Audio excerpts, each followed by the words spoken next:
नमस्कार, आप देख रहे हैं प्रकाशन उत्तराखंड। रात 9 बजे 9 खबर में आपका स्वागत है। मैं हूं अनिल रावत, उत्तराखंड। आज चूंकि पूरा देश ऑपरेशन सिंदूर की बात कर रहा है, तो हम भी उससे पीछे नहीं रह सकते।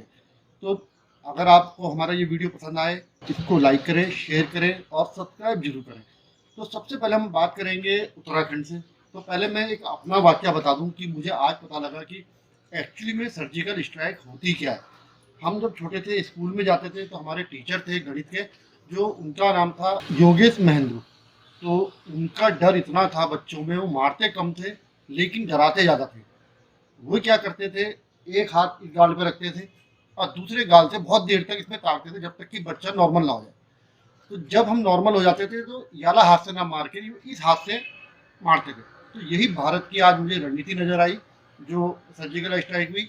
अब इस बारे में बात करते हैं। सबसे पहले जो उत्तराखंड के कुछ नेता हैं, वे इस बारे में क्या कह रहे हैं। हालांकि अभी तक, जब तक ये वीडियो रिकॉर्ड हो रहा है, मुख्यमंत्री पुष्कर सिंह धामी का अभी तक इस पर कोई बयान जारी नहीं हुआ है। हालांकि वे काफ़ी सक्रिय मुख्यमंत्री हैं, धाकड़ धामी कहे जाते हैं, लेकिन अब शायद अब आए, लेकिन उसके लिए माफ़ी चाहेंगे। अगर आएगा भी तो हम उसको दिखा नहीं पाएंगे। तो सबसे पहले बात करते हैं भाजपा प्रदेश अध्यक्ष महेंद्र भट्ट, वे क्या कहते हैं। आज भारत के सैनिकों द्वारा ऑपरेशन सिंदूर के माध्यम से पाकिस्तान के आतंकवादी ठिकानों को ध्वस्त कर दिया है। भारत के लोगों के देशभक्ति का भाव और गौरव के साथ मैं देश के प्रधानमंत्री, अपने सभी सेना प्रमुखों को बहुत बहुत बधाई देता हूं कि जिस प्रकार से आतंकी हमले के से भारत के अंदर दहशत पैदा करने का प्रयास किया था, आज पूरा पाकिस्तान दहशत में है और ये जंग जारी रहेगी। एक एक आतंकवादी को जब तक उसका जलमूल नष्ट नहीं होगा, ये ऑपरेशन जारी रहेगा और कभी भी पाकिस्तान भारत के ऊपर सरकार आतंकी हमले करने की कोशिश नहीं करेगा।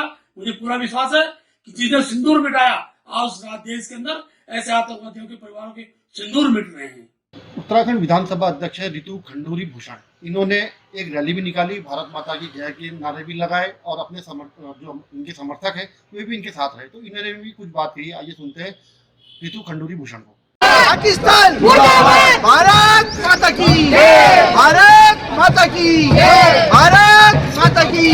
देखिए, आज सुबह जब भारतवासी उठे तो बहुत ही सुखद अनुभव हुआ और हमने ये देखा कि आदरणीय प्रधानमंत्री के नेतृत्व में भारतीय सेना ने पाकिस्तान में घुसकर पाकिस्तान को सबक सिखाया है, आतंकवाद को एक जबरदस्त तमाचा दिया है। और मुझे बहुत ज़्यादा गर्व महसूस हो रहा है सैनिक की बेटी होने के नाते, भारतीय होने के नाते, कि हमने पाकिस्तान को जबरदस्त सबक सिखाया और ये तो अभी शुरुआत है, आगे आगे देखिए होता है क्या।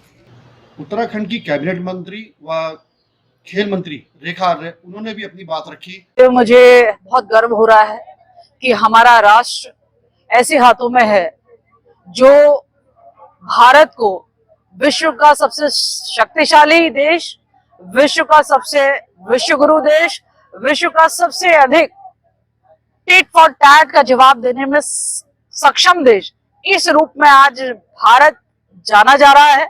रणनीतिक रूप से भी जाना जा रहा है और इस रूप में भी जाना जा रहा है कि भारत जब कभी भी इस प्रकार का कोई घटना आतंकवाद के माध्यम से, आतंकियों के माध्यम से भारत की शांति को भंग करने का काम करेगा, निश्चित रूप से भारत भी उनके विरुद्ध उतने ही कठोर कार्रवाई करके देगा जो आपने कल, हम सब लोगों ने कल देखा। एक आतंकवादियों ने जिस प्रकार से महिलाओं की सिंदूर मिटाने का काम किया, पर्यटकों का, जो हमारी पर्यटक महिलाएं थी उनके पतियों को मारा, पूछकर इत्यादि, धर्म इत्यादि पूछ पाछ के उन्होंने जिस प्रकार से जो व्यवहार किया है वो अक्षम्य है और मैं समझती हूँ कि उसका जो जवाब गया है आज हर भारतवासी गौरवान्वित है। कांग्रेस प्रवक्ता है गरिमा दसानी, उन्होंने भी सरकार को, सेना को और भारतवासियों को इस मुसीबत के समय में एकजुटता के लिए बधाई दी। ये सुनते क्या कहती है गरिमा दसानी। भारतीय सेना के रणबांकुरों को 100 सलाम, जिन्होंने मुंह तोड़ और करारा जवाब दिया है पाकिस्तान को पहलगाम आतंकी हमले का। उनके ठिकानों को नेस्त नाबूद कर दिया गया और भारतवासियों के जो खून में उबाल आ रहा था, जो भुजाएं फड़क रही थी, उनका गुस्सा अब जाकर शांत हुआ है। एक ऐसा जवाब दिया गया जिससे एक संदेश गया है आतंकवादी संगठनों को कि भारत को हल्के में लेना बंद करना होगा। भारत से पंगे लेना आसान नहीं होगा और कहीं ना कहीं भारतवासियों को भी बहुत बड़ी बधाई बनती है इस बात के लिए जो उन्होंने एकजुटता दिखाई है। अपनी सरकार के साथ जिस तरह से तमाम हिंदुस्तानी एकजुटता के साथ खड़े रहे हैं इस चुनौतीपूर्ण समय में, वो भी बधाई के पात्र हैं। आज हर उस मां के कलेजे को ठंडक पहुंची होगी जिसने किसी न किसी आतंकी हमले में अपने घर के चिराग को खो दिया, जिसकी गोद उजाड़ दी गई। हर उस विधवा के कलेजे को ठंडक पहुंची होगी जिसके मांग का सिंदूर उजाड़ दिया गया। हर उस बच्चे के कलेजे को ठंडक पहुंची होगी जिसके सर से उसके पिता का साया उठा दिया गया। तो कहीं ना कहीं आतंकवाद की कमर तोड़नी होगी, ये इस बात के लिए पूरा विश्व एकजुट और एकमुठ है। और कहीं ना कहीं भारतवासियों ने इस बार ये बता दिया कि भारत को हल्के में लेने की गलती दुश्मन देश ना करें। उत्तराखंड की राजधानी देहरादून में पाकिस्तान में भारतीय सेना द्वारा आतंकियों के विरुद्ध कार्रवाई हेतु चलाए गए ऑपरेशन सिंदूर के बाद दून पुलिस हाई अलर्ट पर है। तड़के सुबह से ही जनपद के नगर देहात क्षेत्र में संदिग्धों की तलाश हेतु बृहद स्तर पर चलाया गया सत्यापन अभियान। पुलिस की अलग अलग टीमों द्वारा अर्धसैनिक बलों के साथ बाहरी व्यक्तियों के सत्यापन हेतु की गई कार्रवाई। अभियान के दौरान पुलिस द्वारा 2000 से अधिक व्यक्तियों का सत्यापन किया गया। अनियमितता पाए जाने पर 316 व्यक्तियों के 83 पुलिस एक्ट में चालान किया गया, जिनसे 31,60,000 रुपए का जुर्माना वसूला गया। अब बात करते हैं भारत के पहलगाम में हुई 28 पर्यटकों की मौत की, लेकिन पाकिस्तान में 25 मिनट में ऑपरेशन सिंदूर को दिया गया अंजाम। भारतीय सशस्त्र सेना, नेवी, एयरफोर्स, आर्मी ने संयुक्त रूप से अभियान में आतंकियों के 9 ठिकानों को तबाह किया और 70 से ज्यादा आतंकियों के मारे जाने की खबर है। प्रधानमंत्री नरेंद्र मोदी ने तीनों सेनाओं को खुली छूट देते हुए कहा था, तरीका, जगह, समय आप ही तय करेंगे। बता दें कि भारतीय प्रशासित जम्मू कश्मीर में पहलगाम के पास 5 सशस्त्र आतंकवादियों ने 22 अप्रैल 2025 को गैर मुस्लिम पर्यटकों पर हमला किया था, जिनमें कम से कम 28 नागरिक मारे गए थे। आतंकवादियों ने मुख्य रूप से हिंदू पर्यटकों को निशाना बनाया। हालांकि हमले में एक ईसाई पर्यटक और एक स्थानीय मुस्लिम की भी इसमें मौत हुई थी। M4 कार्बाइन और AK-47 से लैस हमलावरों ने घने देवदार के जंगलों से घिरी बैसन घाटी में पर्यटक स्थल में घुस गए। इस घटना को 2008 के मुंबई हमलों के बाद से भारत में नागरिकों पर हुए सबसे घातक हमले के रूप में माना जा रहा है। भारतीय सेना, वायुसेना, नौसेना की संयुक्त ताकत ने पाकिस्तान और पाकिस्तान के कब्जे वाले कश्मीर POK में स्थित 9 आतंकी ठिकानों पर सटीकता से निशाना बनाकर ध्वस्त कर दिया। यह कार्रवाई न केवल एक कड़ा संदेश है, जम्मू कश्मीर के पहलगाम में हुए आतंकी हमले में निर्दोष नागरिकों की मौत के बाद भारत ने 14 दिन के भीतर इसका मुंह तोड़ जवाब दिया।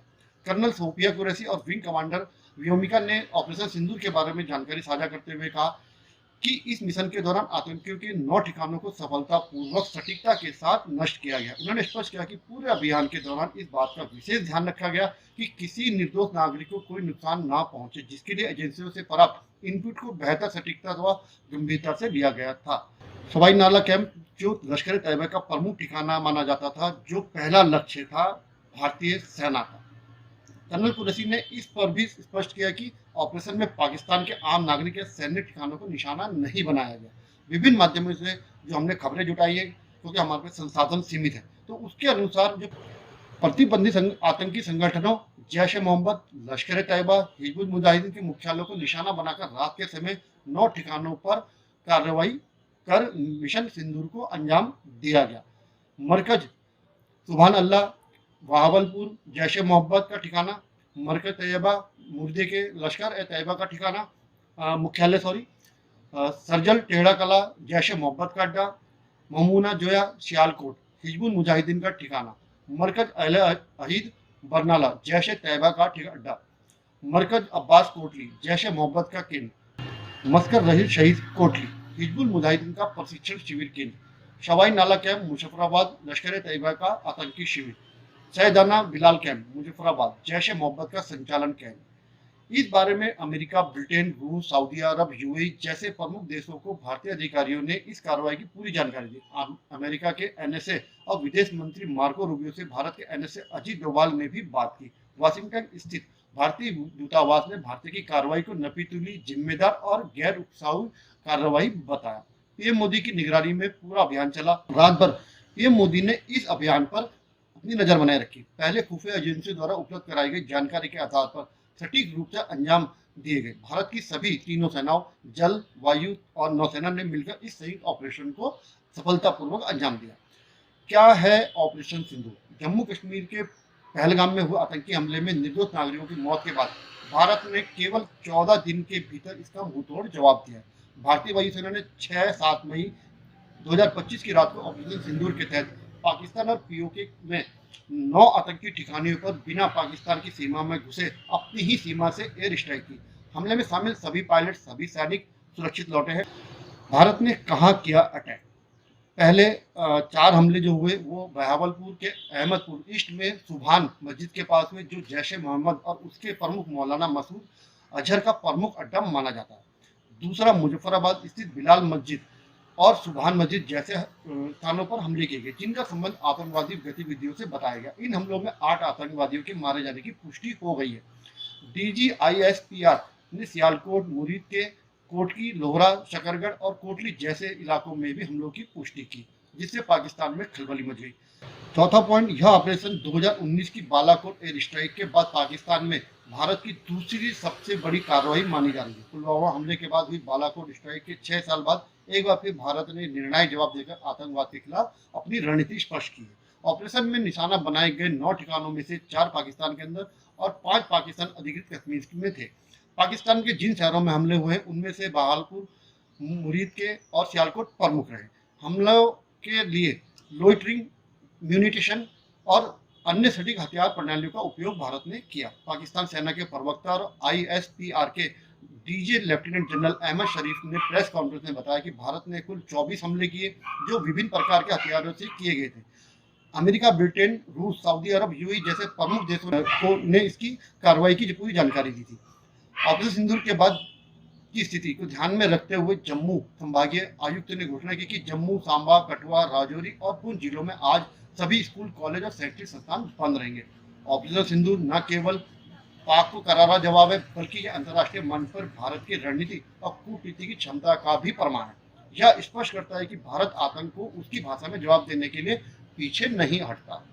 तो ये थी आज की जो जुड़ी हुई खबरें ऑपरेशन सिंदूर से। इसके बाद सबसे जो अंतिम हमारी खबर रहती है वो है उत्तराखंड का मौसम। तो हम आपको उत्तराखंड के मौसम के बारे में जानकारी देने जा रहे हैं। मौसम विभाग के अनुसार उत्तराखंड के उत्तरकाशी, रुद्रप्रयाग, चमोली, पिथौरागढ़, बागेश्वर जनपदों में अनेक स्थानों पर तथा देहरादून, टिहरी, पौड़ी, अल्मोड़ा, नैनीताल व चंपावत जनपदों में कहीं कहीं हल्की से मध्यम वर्षा होने की संभावना।